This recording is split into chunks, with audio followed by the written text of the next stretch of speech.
به پاره باورداران جن و زاروکن مسلمانان تنه کشتن. کرینا بشکا کلو پلن خارنه و خارنش بازاری راستاخو قازان جوان دچیتا صندوق قواره زایونی. لومات نهادا بشکا هولاتین کردستان هواکا بایکوت کرنا بر همین جویان دست بکریه.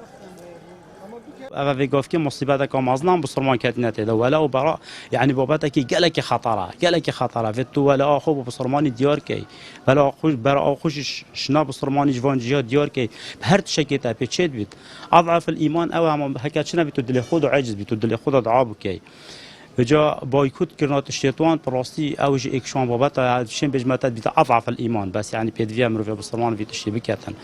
بيدفيا في شركه شنتين اوج هر بصرمان هر جنس يوج مسلمه بيدفيا اوج فانت شانينت في تجارتها ما بتقطع كرم اجاري بديله هي شنو تبشي في اخويا انواع عصيرتين افت تركيتين افت ايرانيتين افت دوله عربيتين يعني بيدفينا قالت الا تبشي بيبسي واخويا كولو واخو بجوج بلي خرابيت وي بيبسي اشوان بمبتخور بس الحمد لله بديل خويا هاي واتشم من رابستان دي نخوريه بنير الحمد لله نوعيه بنير يتكراف بيت كيري بيت نوجلا تشتد دي نوعيه جبسايت هي مثلا ليزن الحمد لله يعني ابشري دس في كريم بويكوتو كريم منكريا وخلكي ماجي براسي ابا اضعف الايمان لازم بشي داريت فيدا بكتن چونكي براسي الشر يابوري شركي جلك ما زنا بزانا اف باره هني وقت تداب فيكل وبالي هني اف شركات هني اكا جهيكي حصكت ذهبي ضريبه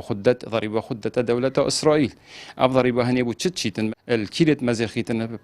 طوب وطياره وتقمانيا چه بو خلکی ما خوشکو برایت ما پیب کجیتن او پاره تابو کری چیتن بانک خوازک جید به جید بایکوت کرنا کرستن خارنه ین گریدای جوین زایونی